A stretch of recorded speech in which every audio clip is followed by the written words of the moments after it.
Where are you guys from? Lebanon? Yeah, you came straight from Lebanon out here to the show? When did you move here? 2 years ago? You guys are fresh off the fucking... I don't even know what you came over here on, but you're fresh off that shit. Yeah, dude. What made you come over here? Yeah, I was hoping for a less sad answer. There was economic crisis, terrorism, Hezbollah and ISIS. It was very cataclysmic. Gunshots every night, terror bombs raining, lots of unhappiness and just eternal depression inside. So we were forced to come to the happy land of America where everybody gets the fuck along. Thank you for joining. Love you guys. Anybody else come from another country? Anybody else? Where'd you come from, bro? France? Fuck yeah, dude. You just came to like shit on our wines, basically? Okay, you think Napa has comparable stuff to France? Like we got... Equal. Oh, dude, that's the nice... Because you're French, so nice. Like anybody else would be like, your fucking wine's trash! You fucking got the best wine, but France is like, okay, you're equal, you're good. You know, I'm making fun of like you have an accent, but you have no accent. You've been here for a while? Yeah, since 1992. Did you have an accent when you came here? I did. I had a patch and an accent. You had a patch? Bad eyes. So I had one eye was good, one was bad, and I had a bad accent. That's crazy. You definitely gave me some extra information there, for sure. No, it's material. Yeah. Did you have anything different about your voice or your speech? I had a patch on my eye! I can only see out one goddamn eye! Any more questions? God damn. Do you mind telling us what happened, or? Couple bumps in the bathroom? Okay, for all the drug users here, that means something very specific. Some of you are like, does he have an STD? Couple bumps in the bathroom. I bumped into somebody once, but it wasn't like that. It was on accident. So one night, things got a little crazy, and something happened to your eye. And so when you moved here, you had to wear an eye patch for how long? Oh, my bad, dude, my bad. I said, fuck, dude, I didn't know, shit. I thought we were gonna laugh about it. He's like, I still have to wear a fucking eye patch. I took it off so you wouldn't talk shit to me, but you forced this information. I didn't want you to find out. That's why I told you. I'm sorry, man. I'm sorry. Okay, do you mind if I ask? Can you see out of that eye? 15-20. 15-20. That's 3 out of 4, baby. That's good. I majored in math. Don't you guys worry. You guys saw what I did there. 3 out of 4. That's not bad. Which eye do I look better with? Is this your boy? You know that you've known each other for a while? Yeah. Yeah. You see him wear the eye patch? How do you think that? You like the eye patch? Okay. He doesn't wear it with you? Okay. I was gonna say I like when he wears it because people don't fuck with us. When you wear the eye patch though, nobody even looks in your direction, right? Not a fucking eye, dude. Thank you for coming to France and bringing both your eyes to this show. Thank you. We have France, Lebanon. Hey, colonizer. No. Any other country before I move on to my set? Palestine. Straight up? Where from? Ramallah. Fuck yeah. For those of you who don't know, that's fucking deep up in Palestine. That's one of our big cities. Ramallah. So you used to live there, and then you came to the States, or what? My grandparents lived there. Okay. So you actually been here the whole time. He's like, my DNA though? My DNA from Ramallah, bro. Nobody else has anybody else with from an actual other country? What's that? Syria. Man, we got all the fun ones tonight. God damn. This is like a refugee crisis. VIP, straight to VIP. Yeah, dude. Only at my show, we took Palestinian and Syrian refugees, we put them over there. The Lebanese are like, how the did we get out of this shit? Because you guys party a lot, we get it, you know what I mean? Syria, for how long? When did you come here? 8 years ago. God damn. Anything particular happening? No, anyways. 8 years ago. I'm sorry, man. I'm sorry. That's fresh, man. That's shit. The weather wasn't too good. Yeah, a lot of rain. Well, anyways, thank you for being here. Anybody from fucking Yemen or Libya? Jesus Christ. The EU wouldn't let you in, but the San Jose Improv did. What's that? Where from? Iran. Oh, fuck. God damn. God damn. We're going hard tonight. What's that? We got a full house, dude. Full house of the Middle East. This is, there should be like a reboot of Fullest House. Falafel House. Hey. So you came from Iran, and how long ago?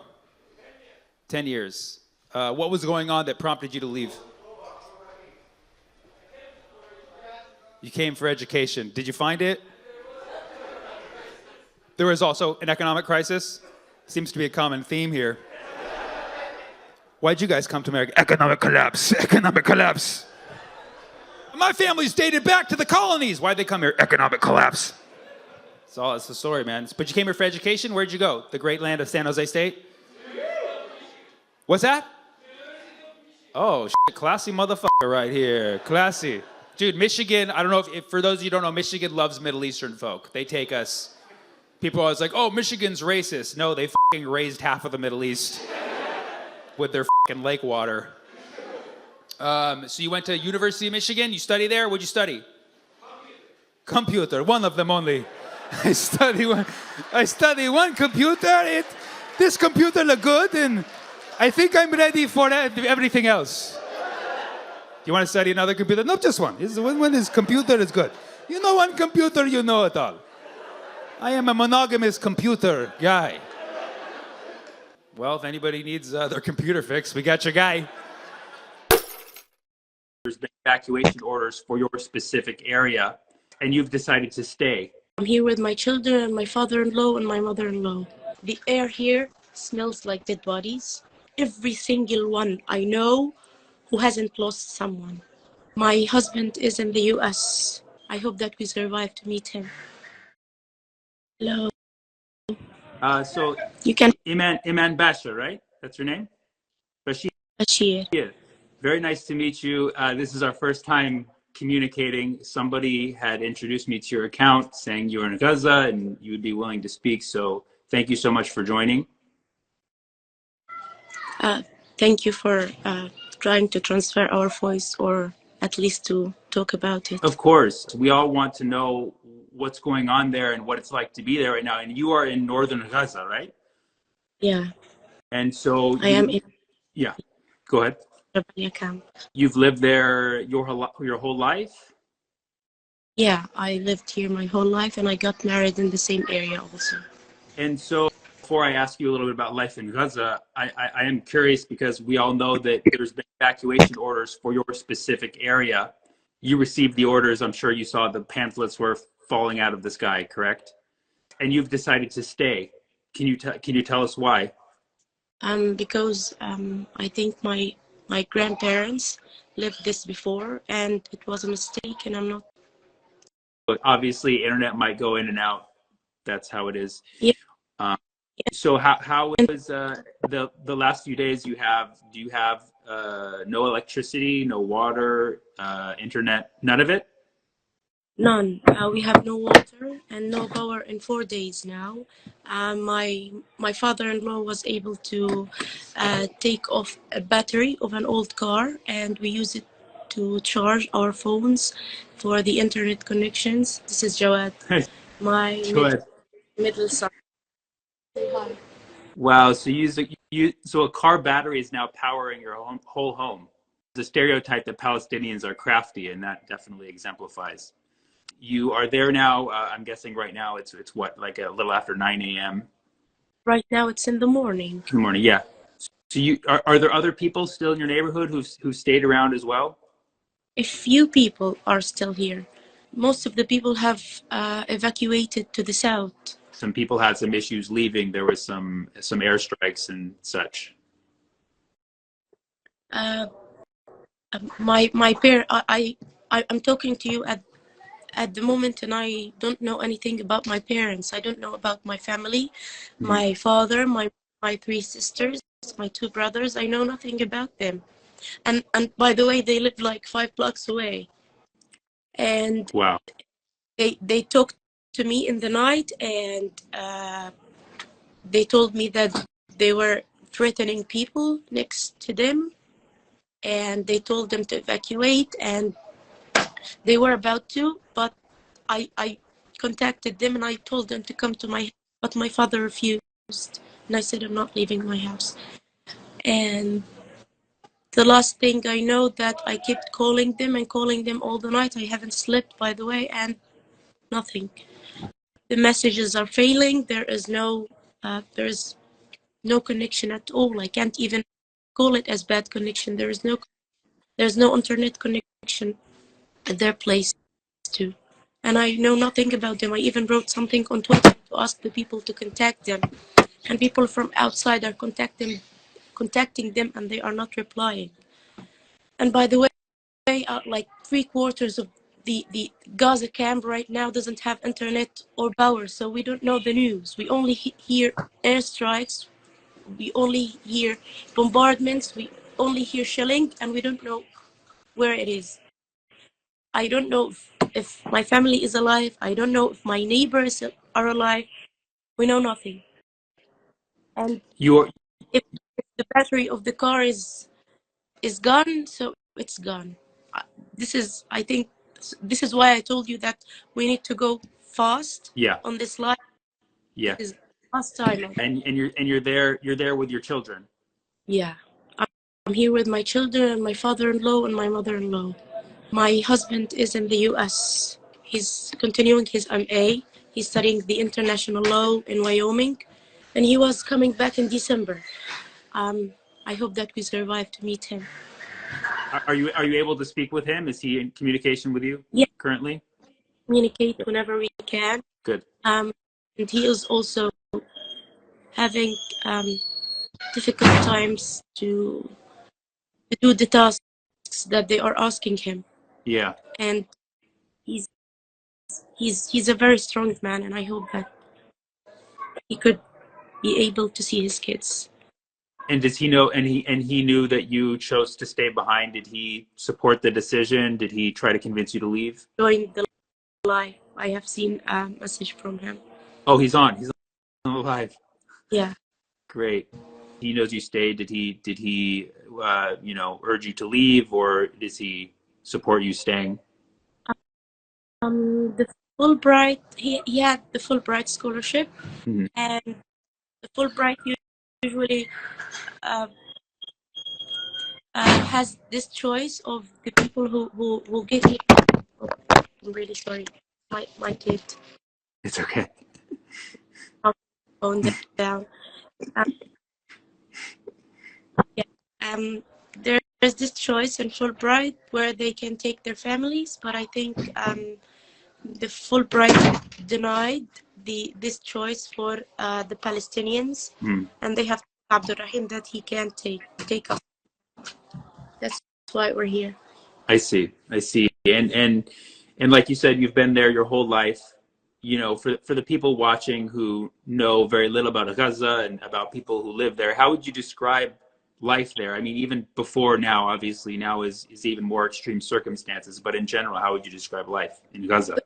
It has always been difficult. It has always been difficult, but um this is the wildest war so far. I even was writing something on the Twitter, and I was describing it to somebody like the apocalypse. I feel like it's the end of the world. Um, in my apartment, I was sheltering 18 members from Beit Hanun, and I lived with my father and mother-in-law, and I left the whole apartment for them. But they left in the morning to nowhere. They exactly told me that they are going nowhere. They are going to walk with the people who are walking in the street. There are a lot of people evacuating right now, and they literally have no places. They have of course, you know that we have no shelters here in Gaza. We have no shelters from wars. The life has always been difficult, before and after this aggression, this genocide. But we were somehow living. The girls I've been teaching, I am teaching the 90 graders. They were learning with the minimum amount of supplies. We were trying. Yeah. We're So you're a teacher. Yes, I am an English teacher, by Wow. the way. Oh wow! Oh wow! So you're teaching English in Gaza. I'm a former teacher, by the way, but a math teacher, and so that's your. Were you doing that pretty much every day of the week? Yeah, and I got accepted at Birkbeck in London University Really? to study creative writing, and I was supposed to leave this month.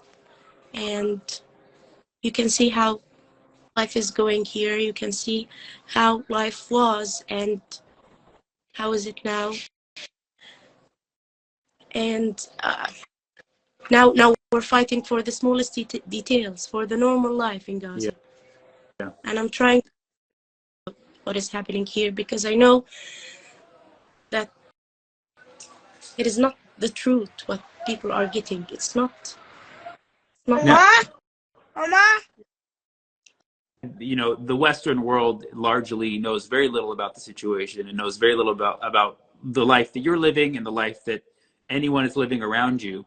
And so, and I know this is a very difficult time, but you know, the world wants to know. The president of Israel even said, I think earlier today, that there's no innocent civilians in Gaza. I'm sure you heard this. How does that make you feel? I don't know how to feel actually, but I just want to tell you that at least like save the children. If there are going to be one part of the people that's going to be saved, save our children. I could give my whole soul to my children, and I don't want them to be hurt. I don't want them to be wounded, but I keep thinking that they are not going to be better than the people who died, the people who left. But this is day 9, and I want to tell you that mosques have been targeted, hospitals have been targeted, innocent people have died, pregnant women, kids. Even to this time that I'm talking to you, there are people under the rubble. The air here smells like dead bodies. Not every single one I know who hasn't lost someone, who hasn't lost a friend, who hasn't lost a member of family. I don't know. The Palestinians has always wanted to live in peace and dignity, and that is all I've always wanted.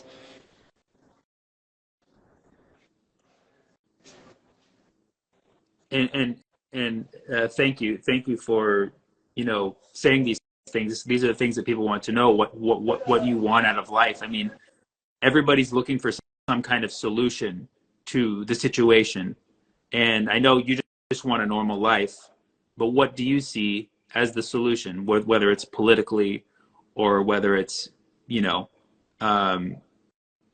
independence of a state, of a free Palestine. What do you see as the solution? You're asking me as a mother who has innocent children. I don't know. I haven't even seek any political place. I haven't wanted to speak politically. I don't want to be. I don't want to be surviving and under the pressure of defending myself while I am surviving. I don't know. I don't know the solution. I know nothing. All what I know is that the Palestinians have always lived here, and this is our land. This is what I know. We have always been in our houses doing nothing, being bombed, finding our family members under the rubble. going to hospitals to find out if this dead body is my sister, my brother, my parent, or my friend. This is what the Palestinians have always been doing.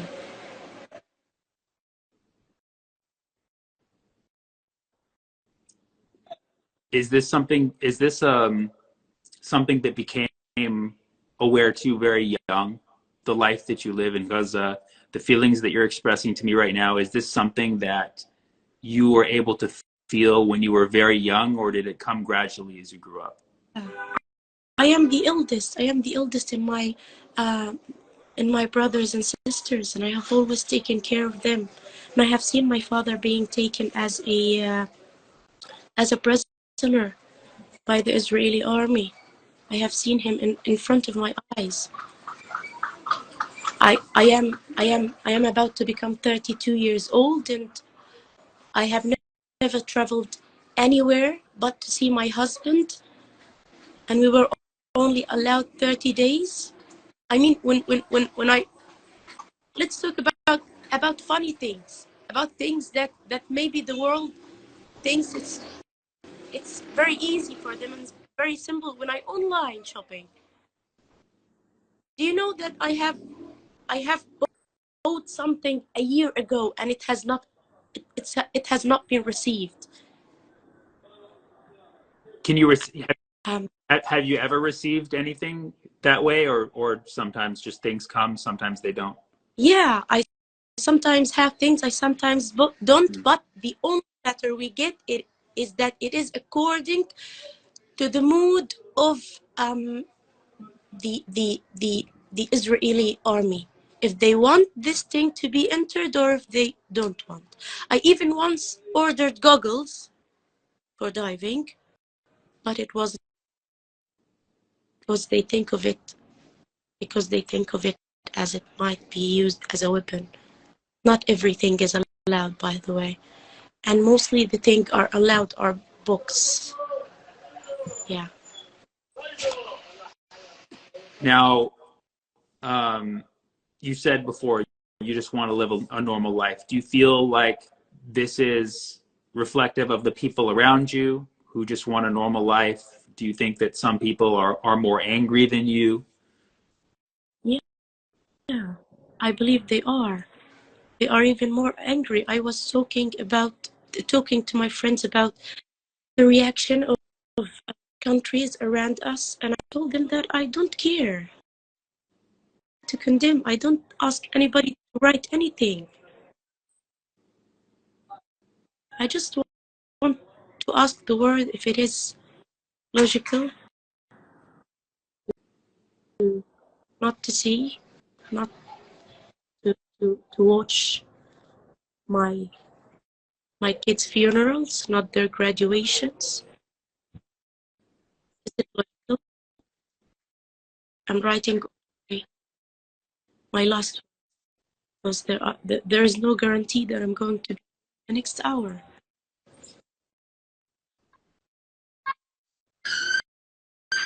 Now, Is there? Yeah. so go ahead. I lost you for a second. What were you going to say? No, nothing. Just nothing. Yeah. Well. By the way, the world is hearing all of this. We've lost a few of your words just because of the connection, but we're hearing the majority of what you're saying, and we will. Faisal is. Hi.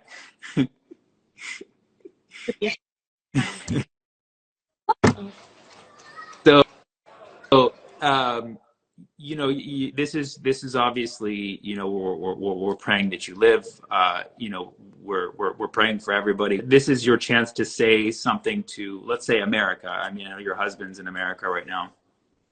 What would you say to Americans specifically? What would you say to the rest of the world? I want to say that I want to live normal life they are living, checking my laundry is wet or dry. If this shoe is small or big, if Faisal is doing good in school or not, if what I am going to wear for my husband in December. What are we going to do? What are we going to buy? استنى يا ماما، هيني جاي حبيبي. A normal life that they are having is something that we are fighting for, is something that we are paying our souls for, is something that people are losing members of their families for. That is what we want. A normal, peaceful life. A normal life that I know for sure that I'm going to see my students tomorrow. Where I'm going to make Faisal and Jawad and Rita wear their new clothes to school tomorrow. Where we're going to fight about his homework, if he has done it good or bad.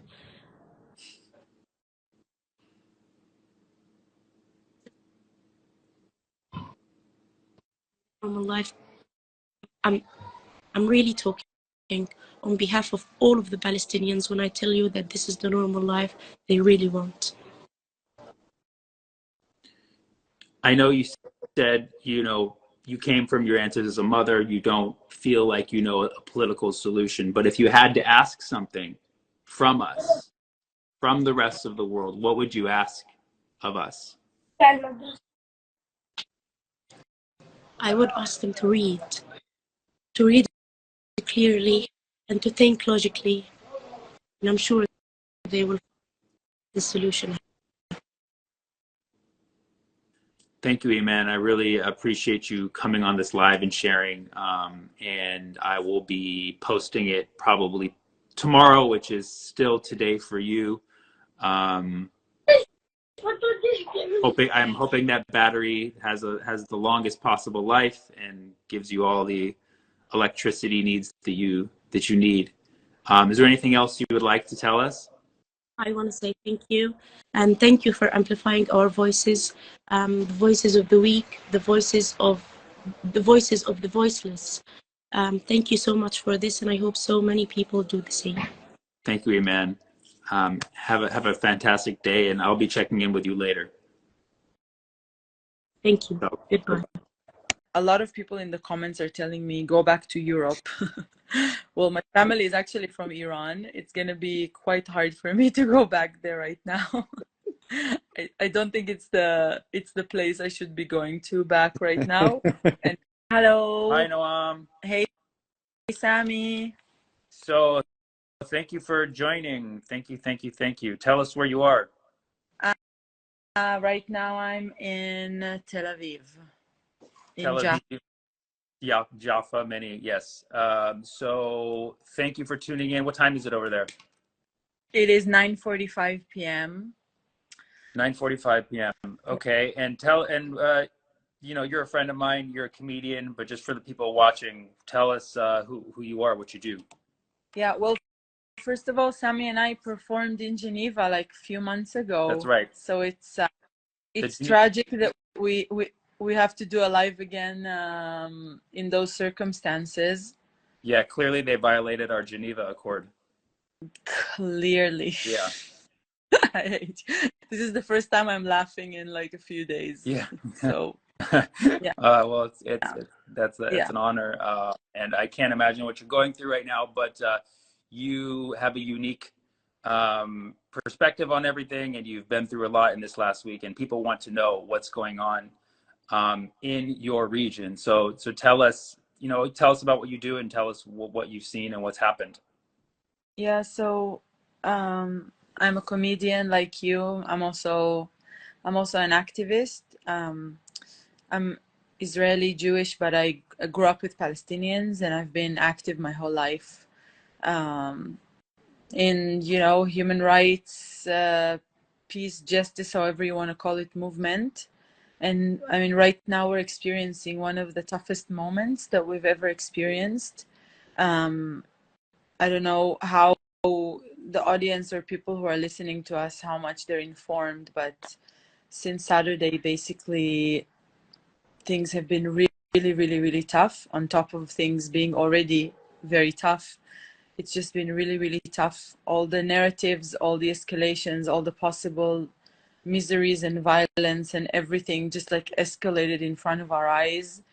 And in terms of like the details, and it's for people who have been following the situation here for a long time, this thing, the escalation on Saturday, like the whole world's attention is on us right now, but some people are living it here daily. Like Palestinians in Gaza are living an unimaginable, inhumane reality where they are trapped. 2 million people are trapped. They have nowhere to go. They're being, bombarded right now. And this is the reality that is never like a quiet time. But the reason why the whole world is speaking about us right now is because that on Saturday morning, Hamas fighters were able to infiltrate through the Gaza fence into the south of Israel, and it's kind of hard to speak about it and to say what has been happening there, but some pretty bad atrocities and deaths and murders, mass murders. A lot of people I know have been kidnapped, murdered, or still not identified. We still don't know where they are. A lot of civilians were targeted, and I think this is why the world's attention has been so enormous. And a minute after that, basically an entire conversation started, and the conversation that is happening abroad and the conversation that is happening here on the ground in Israel Palestine is so different that it's just really hard for you, for me, for all of us to maneuver and to understand even what is happening. There's so much to say. I just for me, as an activist, as someone who's been advocating for Palestinian human rights, working towards ending the occupation, I refused myself, Israeli military. I refused the mandatory military draft here. I actively refused to be part of the occupation, and it's just a very, very sad moment where all the people just disappeared, and a lot of activists and a lot of people who are justice seekers and want to see justice thrive, we kind of feel very much alone right now. Yeah, and I'm sorry to hear that. For the people tuning in, just to recap, Noam is an activist. She's been supporting the Free Palestine movement for a long time, and she is in Israel and has lost a number of friends from the attacks last Saturday. So, I can imagine it's been pretty disheartening as somebody who's been fighting for this cause, and suddenly you're losing a lot of friends and people who've been involved in it as well. And now there's escalation in Gaza. People are being mass murdered in Gaza, and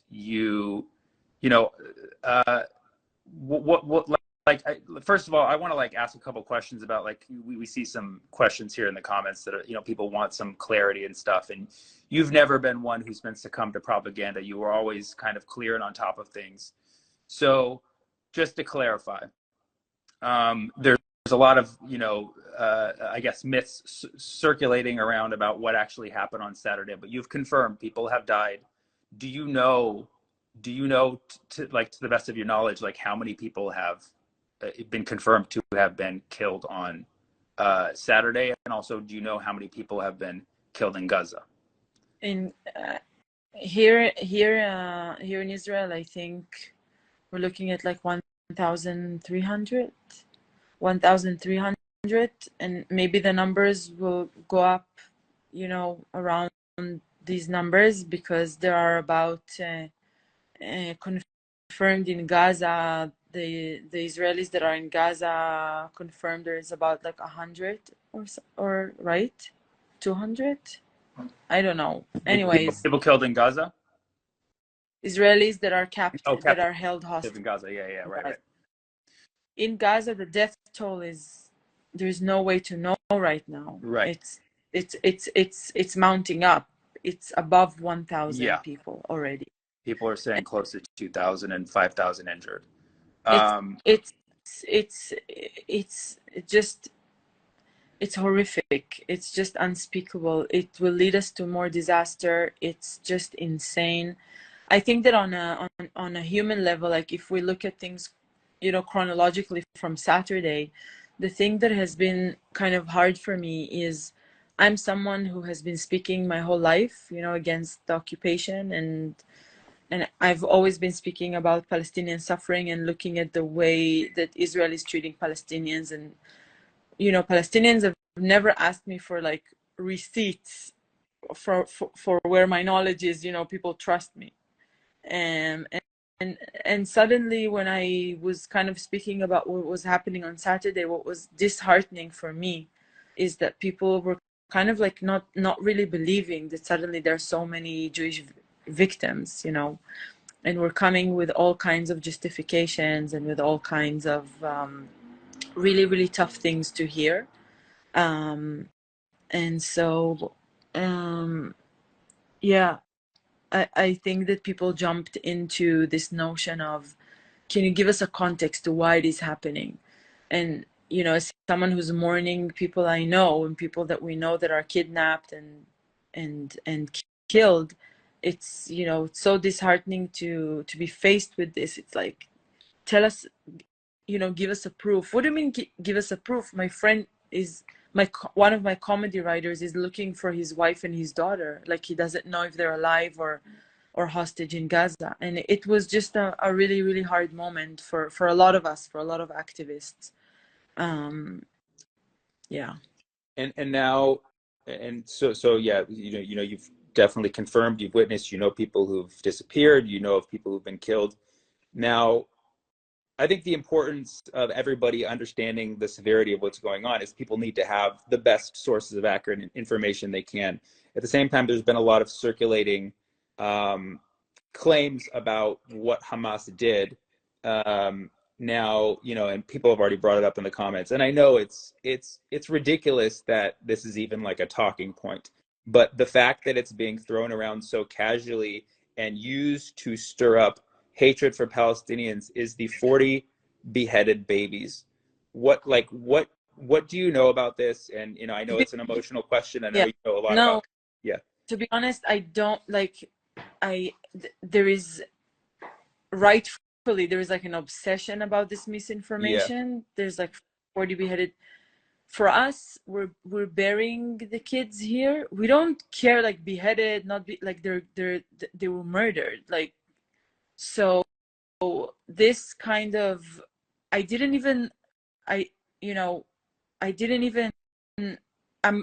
we're busy burying the kids and the victims. We're busy realizing that entire villages and entire families are wiped. And so just as we don't want people to disregard Palestinian pain right now with so many families that are being wiped and suffering, I don't understand why people go out of their way to prove that that it didn't happen, where clearly, I mean, we're telling you, Haaretz journalists that you read and you share, and people that we know, like, we're telling you that it happened. So I don't want to be in a position, just like Palestinians shouldn't be in a position where I need to give you receipts for what happened. I mean, the behead thing just went out of control. I don't know.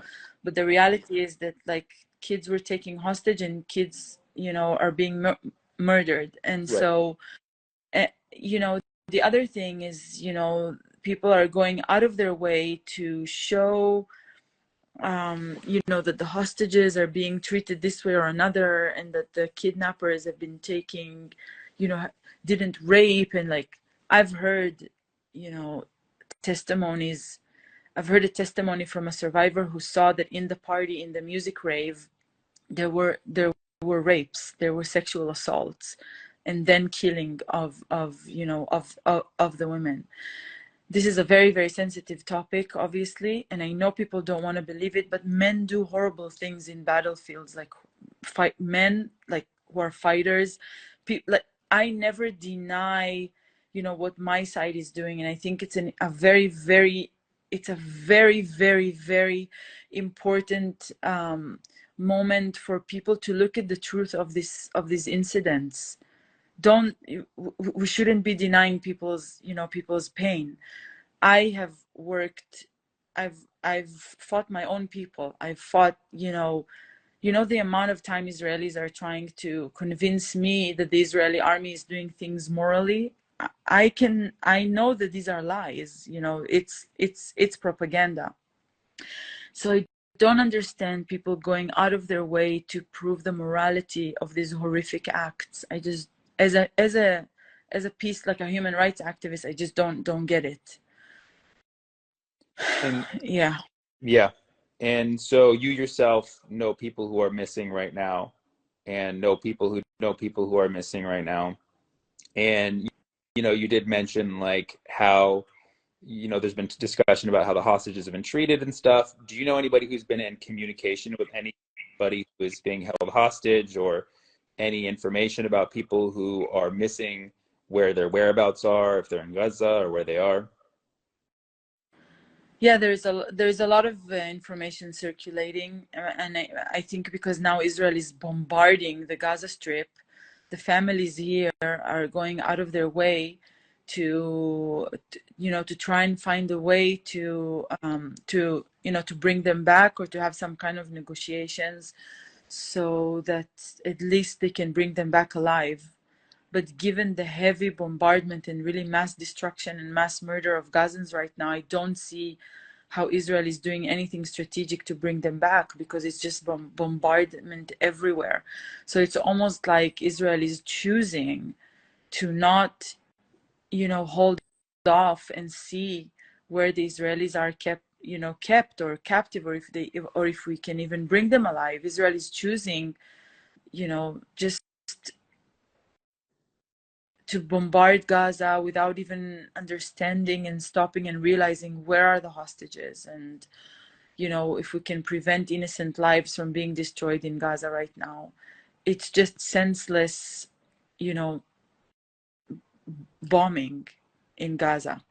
And so the families that their loved ones were kidnapped, they were notified, and I think that there has been some, attempts by Hamas to show that if the bombardment continues, we will lose more and more and more hostages. Israel will lose, but it doesn't look like anyone on the Israeli side gives a fuck, to be honest, because they're just continuing mass destruction of Gaza. Right. If you talk to most Israelis, their point of view is that we need justice for what happened, and therefore we have to take out Hamas at any cost, and thereby justifying the murder of Palestinian civilians in Gaza. And so you've been into human rights for many times, and see, the thing is, nobody feels like they have a solution to this. If you were in charge, if you were to propose a solution to what needs to be done now, what would you suggest? My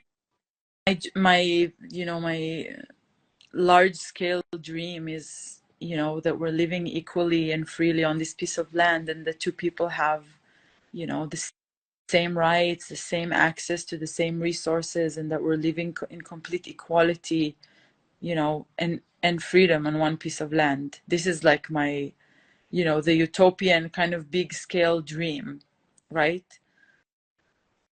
Yeah, and I know you've lost people in this recent conflict, and so there is this question for everybody, is like, how much are you willing to forgive, or will you ever forgive? You want to free Palestine, obviously, but like, how do you see everybody going forward from this? Do you think people are capable of forgiving each other, or what's the way to that? This is it's a very dark time to ask this. I don't know how we're gonna get. I don't know how we're gonna get out of this situation. It's gonna be, I mean, the amount of damage and the amount of pain and trauma and the amount of generations that are gonna be traumatized by what is happening at this moment as we speak is just, it's just horrific. I mean, I've been hopeless many times, you know, in and out throughout the years. But this time it feels different because this is very, very, very, very, very bad. And I don't know, I don't I to be honest, I don't know how we're gonna come out of this. The most immediate thing I want to do is to prevent innocent lives from further, you know, from further damage. I mean, for me, you know, the most immediate thing is to stop, you know, to stop the bombing immediately. Because every minute that passes, there is more and more destruction in Gaza. And unfortunately, because of the horrendous acts that have been happening here, people are so mad, they're so upset, they're so full of anger, they're so full of hate that is just, you know, I don't know. I mean, if people are listening, a lot of people in the comments are telling me go back to Europe. Well, my family is actually from Iran. It's gonna be quite hard for me to go back there right now. I don't think it's the place I should be going to back right now. And but no one is going anywhere. I mean, we're here, and it doesn't matter how heartbroken I am. It's not like a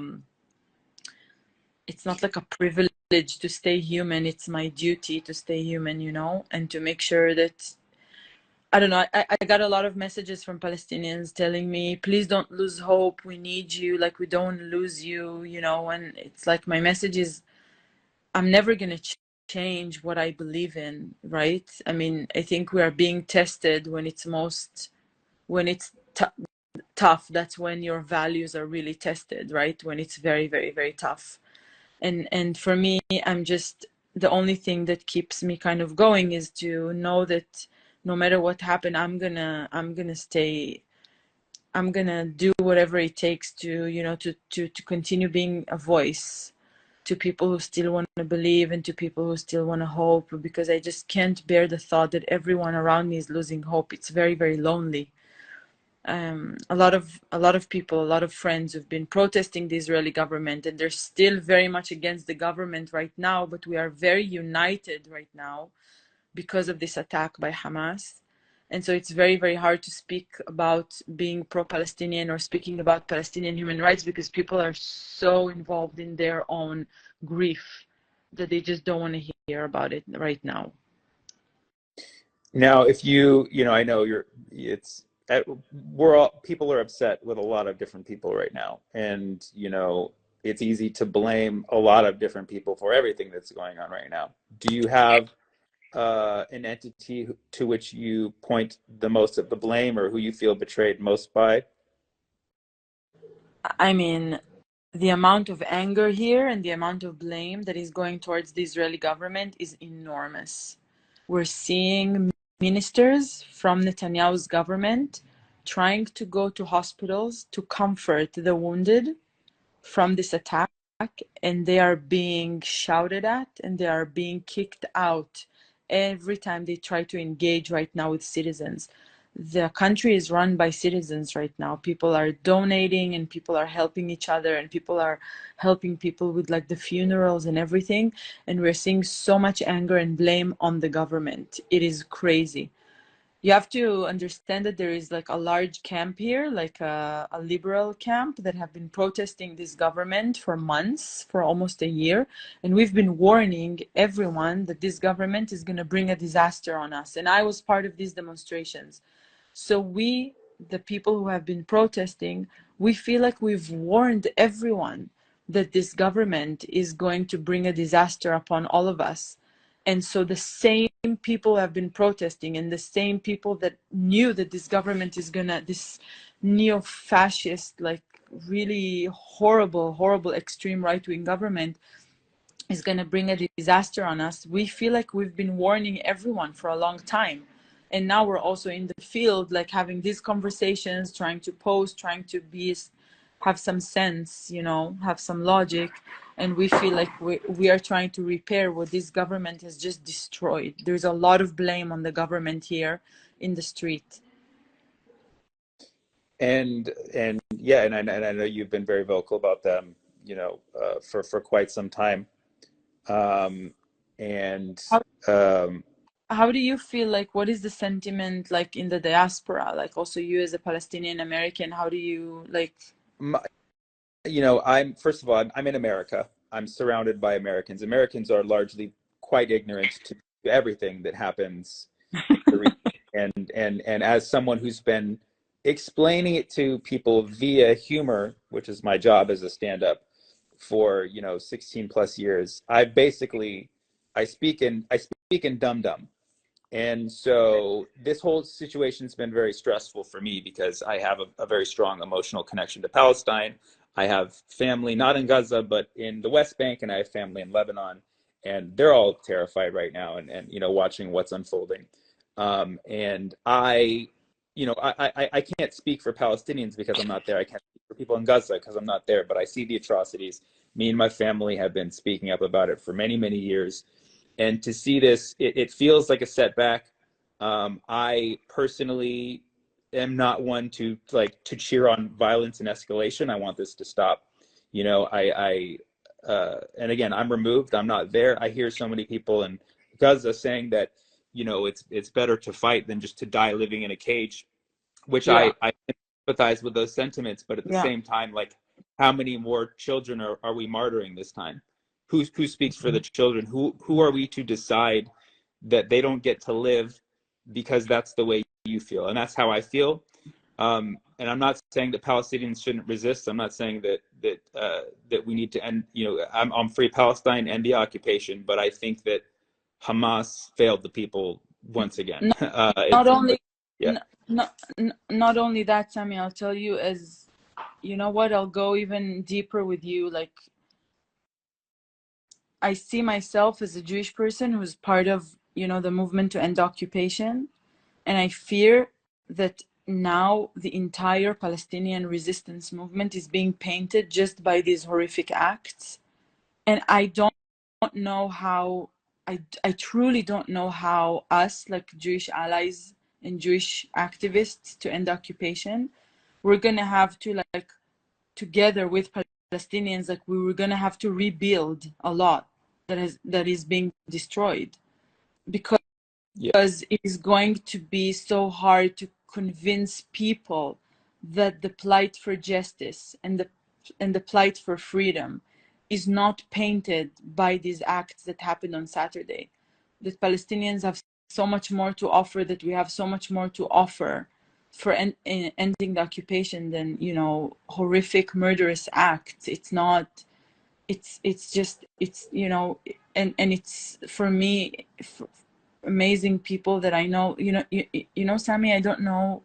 I mean, I don't want to depress you, but the amount of activists who are anti-occupation who died on Saturday from these acts is mounting up to the point where I don't even know how to explain. Like, there is one guy, he's called Haim Katzman. You know what he was doing with his life? He was protecting Palestinian shepherds in the West Bank from settler violence. Like, this dude was physically protecting Palestinians in the West Bank from settler violence. And his PhD and doctorate was about researching the ways in which the Jewish movements are becoming more and more nationalistic. His research was so groundbreaking in breaking down the ways in which settlers are becoming more colonial and more violent. And this person was in the field, like, protecting Palestinian shepherds. The gap to explain to people what it's like losing such a human being to this, like, that he's being murdered by Hamas, that call themselves Palestinian resistance, and then having Palestinians not, or people, like, not believe that this person died in their hands. It's, for me, it's heartbreaking.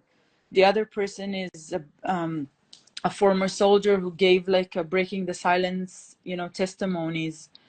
We share online the testimonies of the former soldiers of breaking the silence, who broke the silence about their army service and said the truth about the horrific things that they did, you know, in you know, as part of the army in the occupation. We believe them. And now breaking the silence lost, I think it's about like 2 activists in their organization. And some people don't believe the horrific acts that happened to those former soldiers, but we still believe the testimonies that they gave. It's just, it's too much. It's too much complexity to hold. It's too much grief. And I'm not, and you know, civilians shouldn't be like graded for how conscious they were. Like, but I'm giving these examples because I know that a lot of people view them as allies.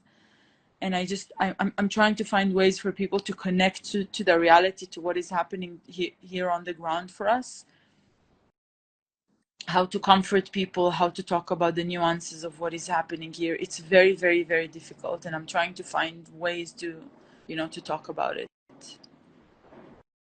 Yeah, I appreciate you coming on here to share things. I want to ask you, you know, 2 more questions, and then I'll let you get some sleep.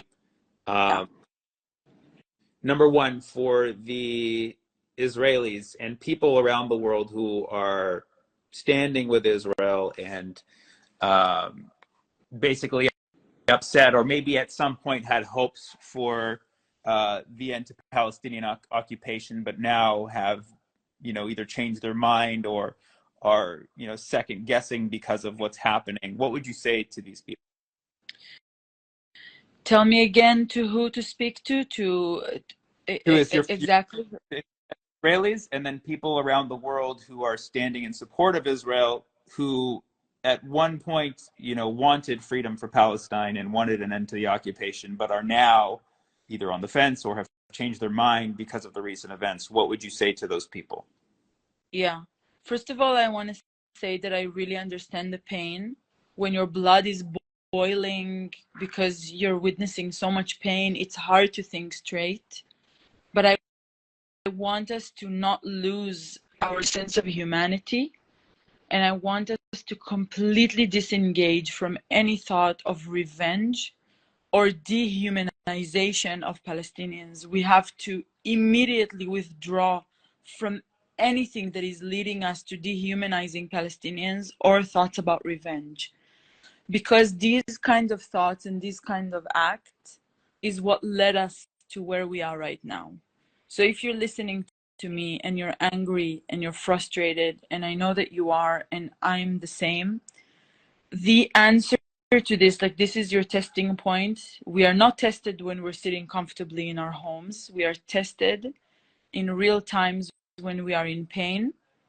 It's those times where we have to dig deep into our hearts and deep into our souls and wholeheartedly refuse to hate people, to identify with these feelings of revenge, to say, come on, you know, my side will win and we will prevail and fuck them and let them burn in hell. No, because these kind of thoughts is what led to atrocities in the past. This is what's leading us to more atrocities right now. No, we have to go back into our center and moral compass and remember that only humanity and only justice and only equality and only rebuilding, that's the only way to build a future. Because even if we destroy so much in Gaza, so we'll have 2 years of Israelis will have 2 years of quiet, and then what? In 2 years, like, people want to live, people want to thrive, people want to get out of their prison, people want to have a future,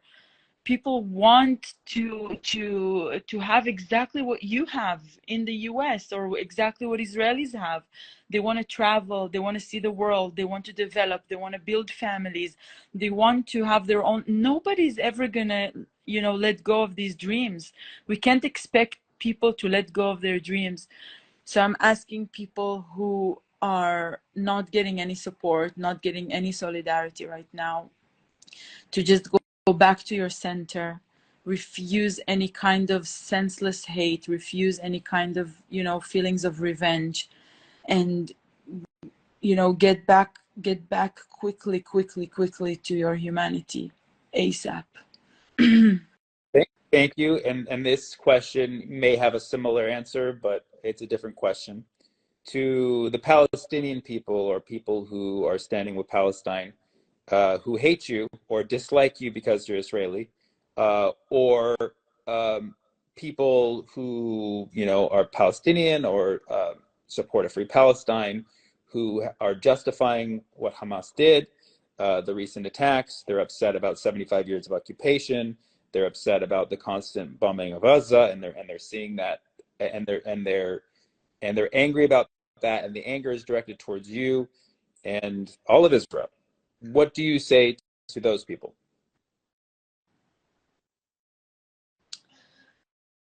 Wow, you're really generalizing a lot of people in one question. I don't know, I don't know if, I mean, It's tough. It's a tough question. I know it's yeah, extremely tough I mean, question, but I am curious because as you know, you've been in this no, active game for so long, and there's Palestinians who don't like you simply because you're Israeli.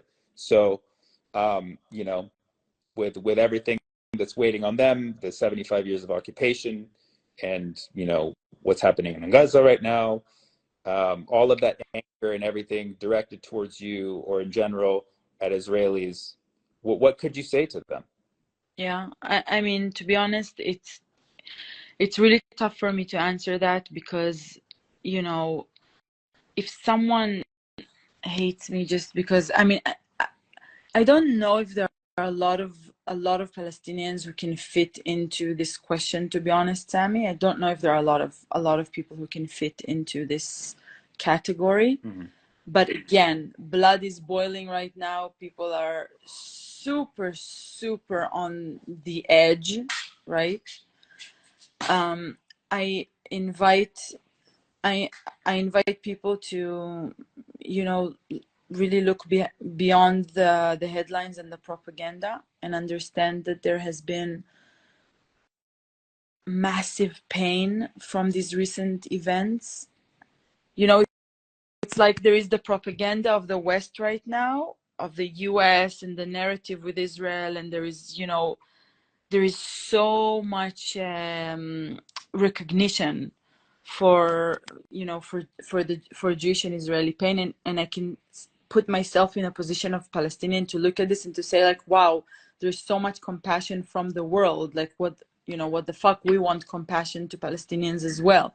But I say to Palestinians who are watching this and they're angry, I want to say that beyond the like big headlines that you're seeing and the propaganda, there are like real people who've endured a huge amount of suffering and pain and violence in those recent attacks that cannot be denied. And I think the fact that we're trying to deny it only fuels it will only fuel more violent kind of like pro-Israeli sentiment, not recognizing what happened and the horrific attacks that happened by Hamas will only fuel more and more and more kind of like violent pro-Israeli, very, very militant Zionist reaction. And so I think, no, look at the humanitarian side of this situation. It doesn't take away from fighting, the occupation. If you realize that there has been like inhuman acts done by Hamas in these incidents, I'm telling you, as an Israeli Jew that has, I have been, a loud, very vocal speaker for, pro-Palestinian human rights. And, there's nothing ever that will also take me away from that, from being this advocate. And on top of that, I'm telling you that we can't deny what has happened, the enormous pain. I mean, I know so many people who are affected by this. The pain is real, and denying it will only fuel like militant kind of Zionist right-wing pro-Israeli actions. And I think that it will only lead to more violence and more hatred. And also, it's an invitation to think about, I don't know, maybe it's too early to talk about these things, but I really hope that we can have like a bigger conversation about what resistance looks like, about how we envision, the future of ending the occupation. I hope it doesn't involve kidnapping women and children.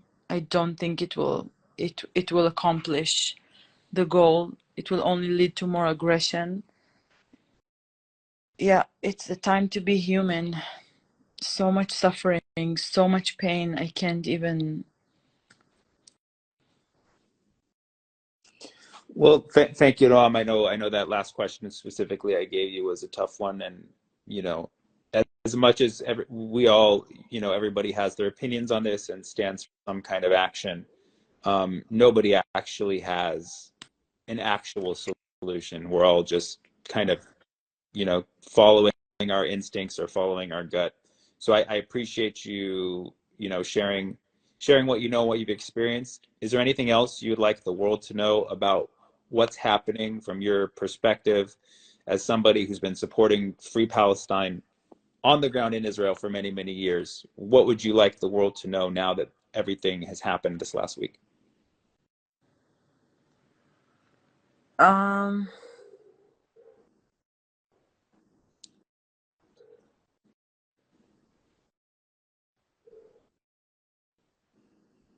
I don't know. I don't know. I really, to be honest, Sammy, I don't have anything hopeful to say. Yeah. At this moment. It's just too much trauma and pain to process right now. The world should know that, our pain and our suffering doesn't have to come on the expense, like not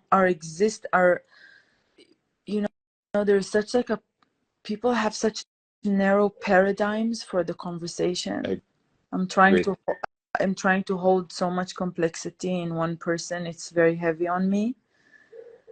And I think that people watching this, I think if you can contribute to a discourse that can uphold multiple sufferings and multiple narratives at one time, I think this is the best thing that you can do to us. You can recognize that there are people in Israel who are fighting this government. You can recognize that there are people in Israel who are enduring immense pain and suffering and lost loved ones, still looking for their loved ones. And at the same breath, you can recognize that what Israel is doing right now to Gaza, to 2 million people without electricity, without water, that have nowhere to go, have nowhere to escape. Basically, buildings are now like everything, neighborhoods, mass destruction, so much pain. You can hold all of this pain together, and it doesn't have to come on the expense of the other, and we have to find a way to stop it. I appreciate that message, Noam. I really do. I know you're going through a lot right now, and I pressed some feelings out of you, and I like what you said at the end, that our suffering doesn't need to be to the suffering of others. Yeah. I vouch for that, and I don't care if anybody disagrees. I totally vouch for that. It's a difficult situation. Thank you everybody for tuning in, and if you anything you liked about this or didn't like, message me please. I'll take it up. What you would like to see next. This is the first live I'm doing about the situation right now. I intend to go live with people in Gaza, and people in the West Bank, and people in Lebanon, and anywhere where people know something. So thank you for tuning in, and Noam, again, I really appreciate you being here. I know it's a stressful time for everyone and everyone around you, so I thank you for taking the time out of your evening to do this for folks. Thank you, Sammy. All right. Yes, be safe. We'll talk soon. Inshallah. Inshallah. All right. Bye. Bye. Good night. So some of you might know this, but I majored in applied mathematics. That's why I'm a stand-up comedian right now. Any other math people in here? One over here? Two? You study it? Aerospace engineer? You work for NASA? Oh shit. Why are you sitting in the back? Can't you just rocket yourself over here to the front? You actually get to make rockets? You just fly them. Well, that's a step above. I don't fucking make them, dude. I hop in them and go to the moon. Yeah. Have you ever seen one explode and fail? You're good at your job. Oh, damn. Never failed a rocket in my life. Are these big rockets or small rockets? Big rockets. Big rockets. How big we talking about? 6 inches? Like really big? how big approximately? Stories. Oh, wow. And where do you launch these? Russia or Cape Canaveral. You launch them in Russia? Yeah. So they're cool with that? We just be like, hey, yo, Russia, we're gonna launch some rockets over there. Are you cool with that? Are we at war right now? Are we good? No, we're good. We put some Russians on it, and it makes it easy. Oh shit. We're like, hey, we're involved with a massive global war entanglement, but you guys want to fucking fly some rockets for a day, dude? We're fucking. You can hop in ours, we'll hop in yours. Russia's like, hell yeah, this sounds very good. Get the big rocket. What's like the most interesting thing you've ever seen in your line of work? I mean, I physically moved the solar rays on the space station. So the solar rays coming from the sun. You guys do know that, right? Solar means from the sun. And I believe they do travel at the speed of light. Is that correct? Yes. And so you are Superman? Is that what's going on? You went faster than the speed of light. You're like, you're getting out of here. You physically removed them. You deflected them or something? I moved the solar ray panels from the space station to a different degraded part of them. Oh, okay. So you moved the panels. It's a little bit different than moving the actual rays. I do believe that's what I heard. Was there like an overheating problem or something that you curtailed? We had a vehicle coming in that needed to dock, so I needed to stop the rays so they wouldn't smack it. Why would the solar rays prevent them from landing if it doesn't have to do with sight or heat? So the vehicle's coming in to dock to the International Space Station. Yes. The solar rays are moving to track the sun. So if they're moving to track the sun and the vehicle passes in their line of motion, it can hit them. I'll pretend like I understood, but that's fucking awesome, dude. You fucking did it. You fucking did it. You moved the sun itself. I'm gonna go with that story. That's what I'm gonna tell my friends. I met someone who moved the fucking sun. She knows the Russians. She built the International Space Station. You know what's crazy about the International Space Station is that not all countries are allowed there. Isn't that fucked up? It's not quite the International Space Station. So I'm actually gonna make my own that's a little more inclusive. It's called the International Space International Station. ISIS. No, wait a second, that's not good. Oops. I'm just really tired of people complaining about other people complaining. You know what I mean? Like, I talk a lot of smack about America because it's my job. Like, that's what you do as a comedian. You talk smack about the country you're in if you're allowed to do it. And guess what? I am. 3 or 4 times a week, I'll get a comment or a message that says something along the lines of, oh, you hate America, huh? You hate America. Well, then go back to your country. It's like, dude, I'm from here. You know what I mean? Like, what am I supposed to be like? Okay, I'm back!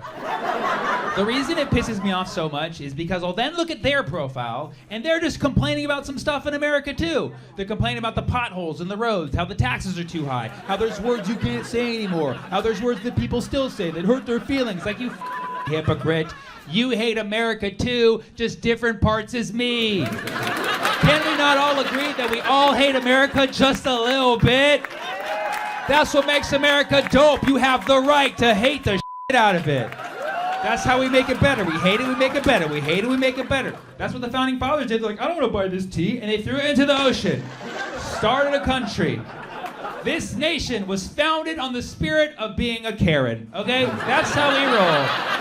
We complained to the manager with some unrealistic shit. This tea is too expensive. I wanted soy milk. You gave me oat. And the manager's like, just give it to this fucking psycho. And they give it to us every single time because we are American. All right? America. Give me another topic. Algebra. What do you mean, no? No more math? No more math, dog? You see the position that I'm in right now? Let's talk about dating. I am asexual, which means I only have sex with Canadians. And there was a period of time where I did identify as asexual, which means I wasn't that interested in sex. And then a friend told me, you know, you're part of the LGBTQA community. I was like, oh, I didn't know I was annexed. that's cool, but I don't feel like it's fair for me to be a part of it because it's like gay and trans people have endured a real struggle. I'm just out here not fucking. You know what I mean? So I thought I should make my own community that's like a little more inclusive. So we would have asexuals, but gay and lesbian people are welcome for sure. You can join the community too. We just can't be in yours. That's how it would work. And then also ecosexuals. You know what ecosexuals are? Ecosexuals are people who have sex, but it's good for the environment. You know? Like using bamboo condoms or cruelty-free coming, you know, cruelty-free orgasming. Ecosexual, it's a real thing. You can look it up. I did make it up right now. But it should be a thing. Sorry, bisexual, you're welcome as well, of course. Can't forget bisexual. And then just like we have asexual, we should also have really sexual. You know what I mean? Right? Because there's people who are just like very, really sexual. And you should be in this community too, if you're really sexual, right? Then we should also have agnosexual. Agnosexual is like agnostic, but for sexuality. Like, I can't prove that sexuality exists. I don't know if it exists. I can't prove I'm horny. I don't know if I'm horny. What is horny? I can't prove that horniness exists. I don't know if I am horny or not. What's going on? So yeah, that would be my community. Just to recap, that's asexual, lesbian, gay, ecosexual, bisexual, really sexual, and agnosexual. Why? Because it spells algebra.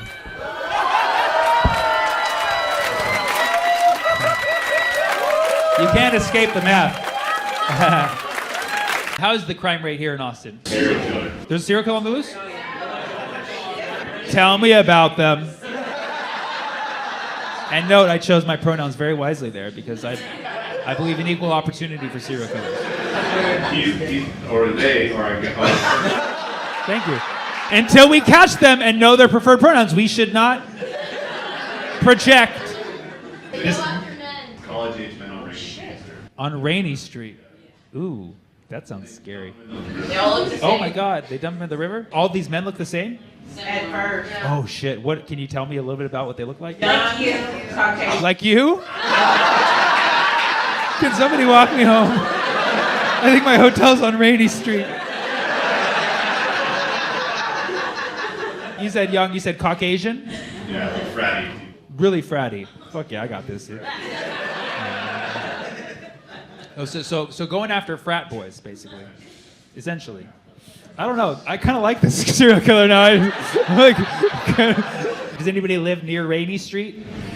Oh, you do? And you knew about this? Yeah, I think they're just getting drunk and getting into the lake. You think the frat boys are just getting so drunk and walking directly into the lake? I think we found them.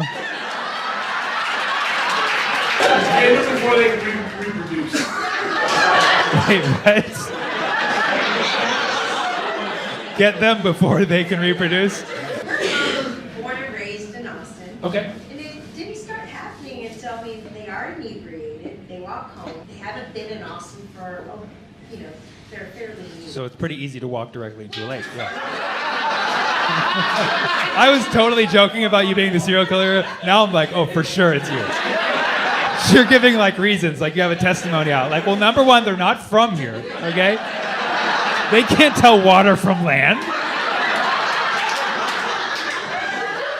And they're drunk. What about the drunk girls in high heels just missed the river? Because the high heels give you the ability to see above the water. Right? Right?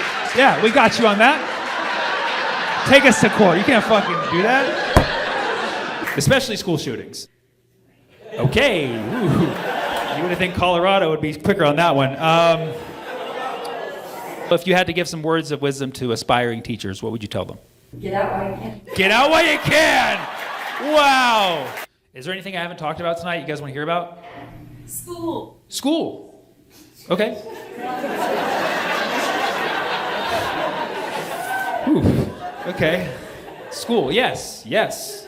School. Do you have a preference? If you want to stick with elementary, do you want to do? Teacher. What's that? Being a teacher. Being a teacher. Oh, did you know I was a teacher? Oh shit. For the teachers, huh? It's for teachers, not people. Oh, everybody in Denver is a teacher, huh? Yes, I was a teacher. That was my second job. I quit teaching to do stand-up. That shows you how little that pays. You guys have too real for all of us. But that teaching was my second job. My first job, I was a pot dealer. So I have come quite a ways. Isn't that crazy? This was when it was illegal. I went from drug dealer to teacher. I was reverse Breaking Bad. I was the opposite. So yeah, I love teaching. Are you a teacher? What do you teach? Computer science. Fuck yeah. Person who wooed. You study computer science? I teach it as well. Oh, fuck. 2 CS teachers in one show at the same time? What are the odds? How would you grade yourself as a CS teacher? Well, like A, B, C++?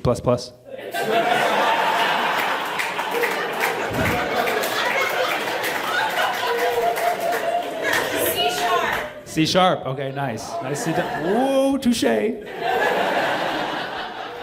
Now, you teach CS, meaning you're a professor probably, right? No. Oh, you teach it in high school? I teach at elementary and middle school. Shut the fuck up. Computer science for children? They do that now? Yeah, I teach Python in 7th grade. Oh shit. Fucking. That's legit. Python is the easiest language for those who are not familiar. But that's still very impressive that kids are learning it at 12, 13. Do any of them ask why? They actually are loving it. They're loving it. Yes. And they're coming up, they're like programming all sorts of like fun games. Yes, exactly. I learned Python when I was 21. That's a little past the 7th grade. It was very easy to learn, but my final that I gave myself is I wanted to create like a simulated blackjack game. Does anybody do that in your class? No. Good. That's why I'm fucking smarter than them. I just wanted to make sure I was better than 7th grade. That's all. Just checking. As long as you believe that. Thank you. Yes, of course. And UCS teacher back in the back. You also teach 7th graders? No, high school. High school. Okay. Level up. What languages do you teach? Java and C sharp. Java, C sharp. Would you say 7th graders a little too hard to teach them C sharp? No. They're ready? Yeah. Oh, 100%. But you're not. It's not in the curriculum. Oh, we don't have a curriculum. Nice.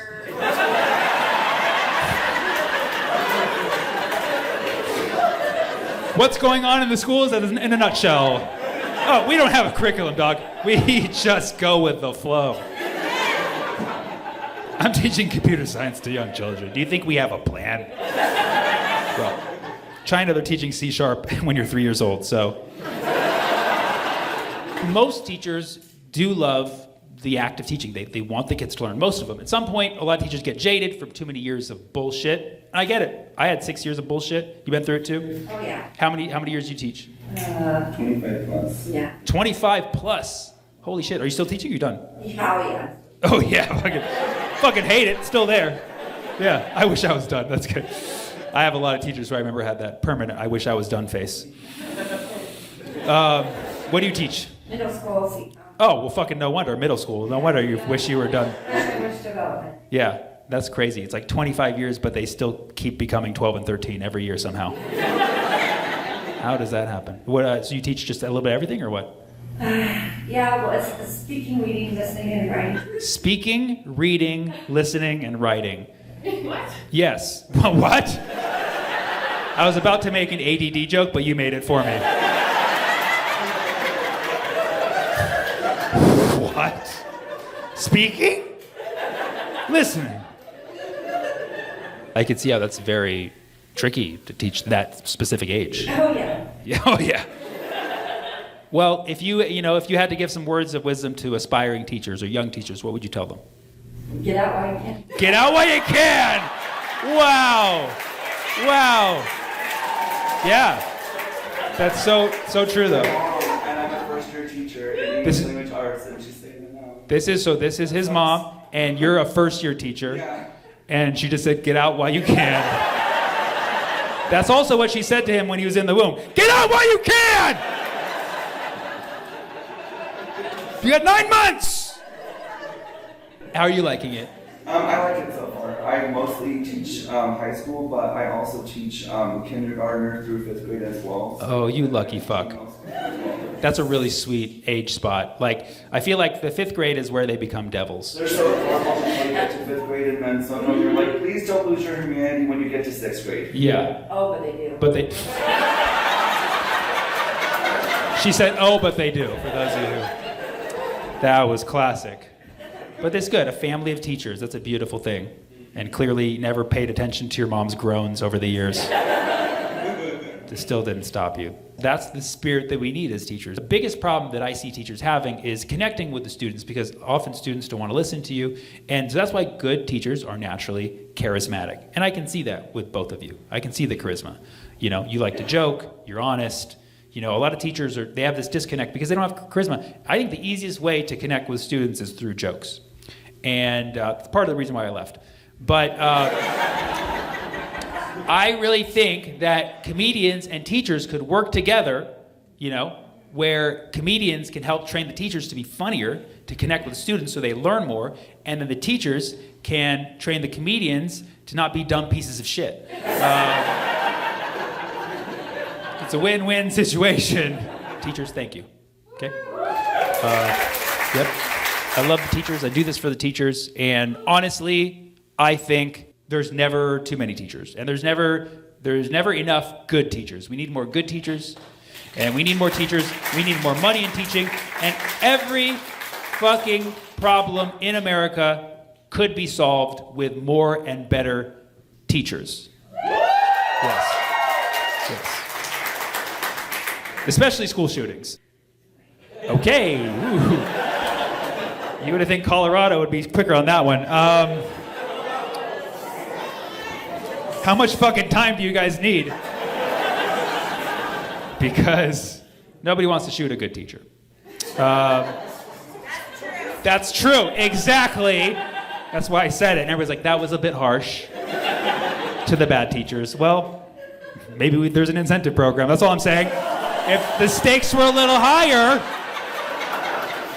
that's why I quit, because I knew I wasn't good enough to dodge bullets.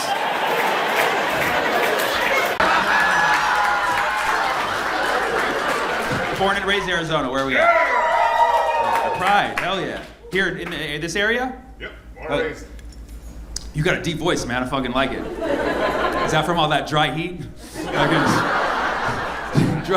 Puts the vocal cords down lower register. Fuck yeah, from the desert, man.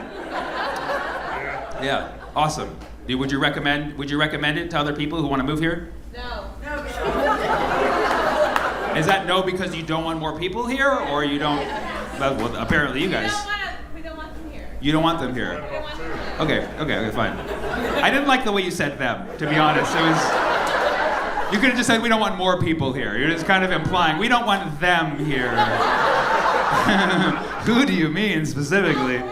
California. I fucking knew it. I knew you didn't want us here. Well, guess what? We're just one border away and we're coming over in droves. You have no fucking choice. Get ready for higher taxes. Because that's what we like. Anybody have something they want me to talk about? Statistics?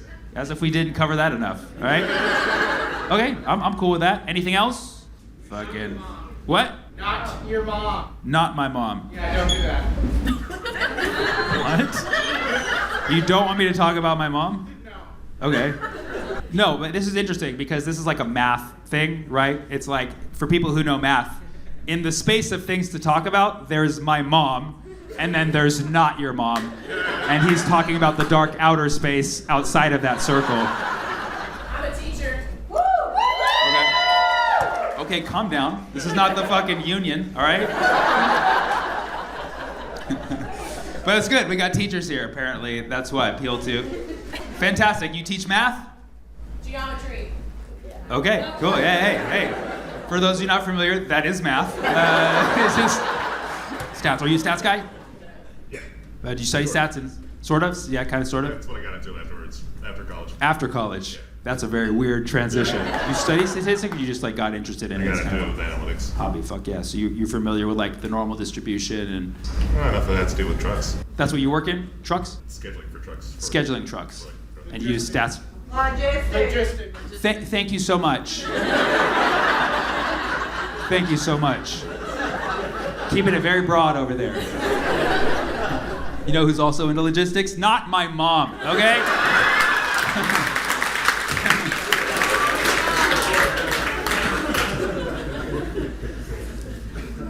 What else? Anything else you want me to talk about? Black women.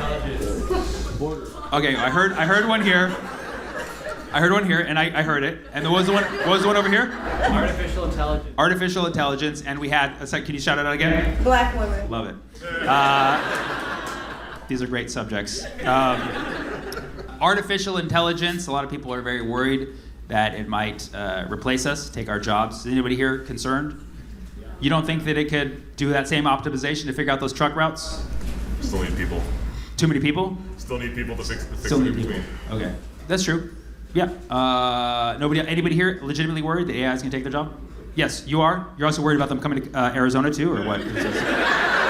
We don't want them here. I teach, and they already You are teach? doing it. Oh shit, you teach. What do you teach? English, English. and they're already doing it. They're already fucking doing it. Really? The AI is teaching English? No, they're already like planning it and doing like their essays and stuff. Oh, well, yeah. Well, I mean, you can ask ChatGPT to write an essay. Oh, so the kids are using it to cheat their. Using it, yeah. Yeah. Okay. So that's not really taking your job. You're still getting work. You know what I mean? I'm babysitting. Yeah. They you're keep babysitting. $30,000 for babysitting, so there you go. Fucking flex. All right. It's a sweet gig. It's a fucking sweet gig. I made 30 minutes. Okay. I can see why you're drinking tonight. It's a lot of stress. It's a lot of stress being an English teacher. I personally think that if you understand algorithms, the AI will at some point be sophisticated enough to take literally any job, even stand-up comedy. They're actually making jokes. They're not funny, but neither were mine in year one either. Give them 16 years, they'll be up here talking about Pythagoras. But there is one group of people that AI will never replace, and that is black women. That is black women. Irreplaceable. I assure you. They've tried. They don't have it. Do you live here in Arizona? Yes. Do you feel like there's enough black women here? No. What?